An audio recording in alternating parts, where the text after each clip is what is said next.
Lighting is probably the most important part of making images.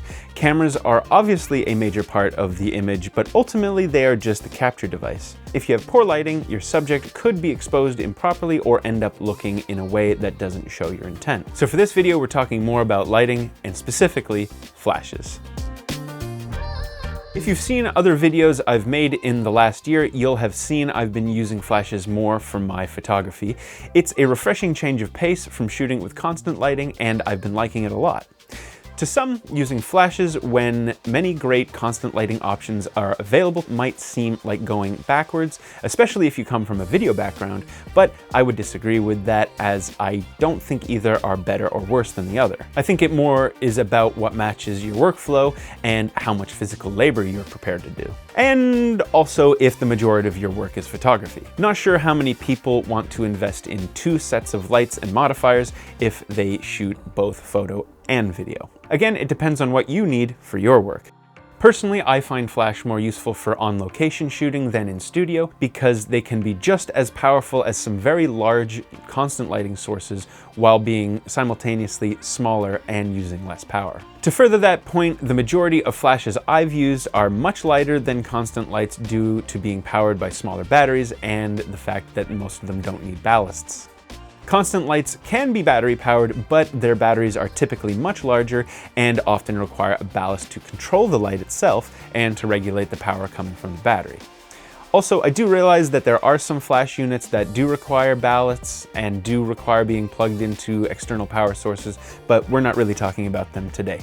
Anyways, that was a long lead up to today's product, the Profoto Pro-B3. I only had a few days with the Pro-B3, so the 3 shoots that I wanted to do had to come together pretty quickly. The Pro-B3 is made to work with a wide variety of modifiers and works especially well with larger modifiers, such as the 4x6 softbox or a 5-foot Octalight. Using larger sources lets you fill bigger modifiers with enough light to be placed further away. If you are trying to recreate a more natural light look, this will be very useful. Remember, the sun is really large and really far away. I can't say I was going for that look in the photos that I took this time around, but I did want a large and even source of light. And that's exactly what the Pro-B3 delivered. For these photos on location, I used the Pro-B3 with a Chimera 4x6 softbox and a B10X Plus with the Profoto OCF 3-foot Octabox as a hair light. I think these turned out pretty well considering how windy it was that day, and fortunately for me, the Pro-B3 is built fairly ruggedly. Whew. For my next shoot with the Pro-B3, I chose to recreate a shoot that I'd done with constant lighting a little while ago, but in this case, obviously with flash. I've just put some new parts on my bike, so this was a good excuse to get some new photos of it as well. So here is the photo that I was trying to recreate with flash. I took it with the Hasselblad 907X CF-V100C combo and their 55mm XCD lens. And to light it, the original photo was lit with a variety of Nanalite constant sources. I think I did a pretty solid job of recreating my lighting with totally different equipment. In fact, I think I did a better job with the flashes, but that's because the result I got this time is closer to what I wanted to achieve in the first place. This also proves my earlier point that lighting is probably the most important part of image making. You can undeniably see the differences my choices in positioning and modifier selection made to the end result. Either way, the Pro-B3 did a great job of filling the 5-foot Octa softbox and acting as my key light. Now for the final shoot I did with the Pro-B3. I used the exact same setup I used for the bike shoot, so nothing to update there, just that the subject is now my friend Nick.